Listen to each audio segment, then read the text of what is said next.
Chairman.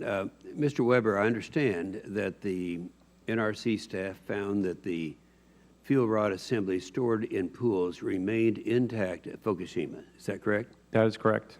And I further understand that the NRC staff found that the risk of having a spent fuel pool fire and off-site dose consequences are extremely remote.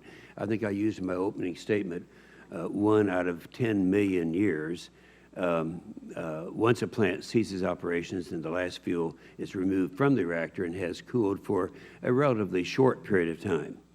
Would a relatively short period of time be, could it be 6 months? Could be several months.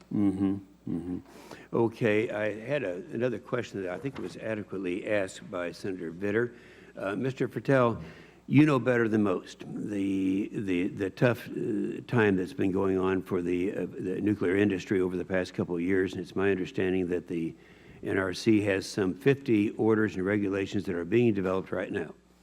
I think in my opening statement I might have been a little unkind to some of the part of the bureaucracy, but it's been my experience in the past that the less the workload and the greater the bureaucracy, the more time they have to regulate. And so while the cost of each individual regulation may not be massive, together with the cumulative cost, it's crippling. Added to that, like the things like the EPA's 316B rule, that's the water rule, could add another $100 billion to your industry's regulatory compliance. Will you comment on the cumulative cost of federal regulations, how they could impact the U.S. electricity affordability and reliability? Thank you, Senator Inhofe. We're working actually with the Nuclear Regulatory Commission and others on trying to make sure that the cumulative impact not only doesn't affect us from a cost standpoint, but of equal importance, it doesn't distract us from our focus on safety. When we have too many things coming at us and they have too many things they're looking at, we're probably not as focused on safety things as we should be.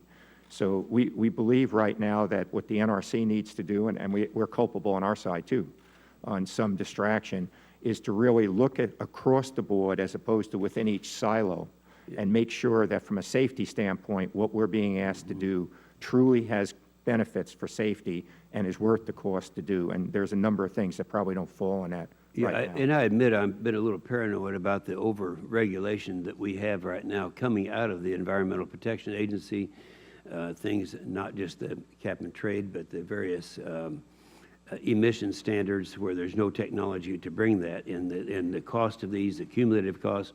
In fact, we have legislation to articulate that cumulative cost. Now, one thing that hasn't been talked about, and by any of the witnesses and any of the questions up here, is the issue of the reliability and dependability. We have a lot of sources, and I think it's important that you address this, because it's my understanding, if you look at what can happen to a source of energy in this country, the most reliable would be nuclear. The least reliable would be some of the renewables, like wind, for example. You could develop a level of dependency. All of a sudden, the wind stops, and what do you do? I'd like to have you address the significance of the reliability and the dependability issue that we should be dealing with now. Probably the easiest way to talk about that is just to think back to the polar vortex that we had this past winter. And we had a real problem in getting electricity and gas, particularly to New England, because of infrastructure issues and because of a shortage. Nuclear plants really have fuel on site all the time because it's in the core. We don't emit any emissions of any greenhouse gases or any other criteria pollutants for that matter.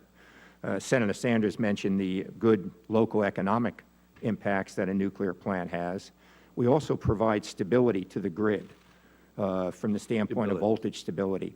So from a reliability standpoint, we see nuclear plants as a backbone of really our electricity infrastructure. And right now in a number of markets, that's not at all recognized, and we're hoping that more and more it will get recognized.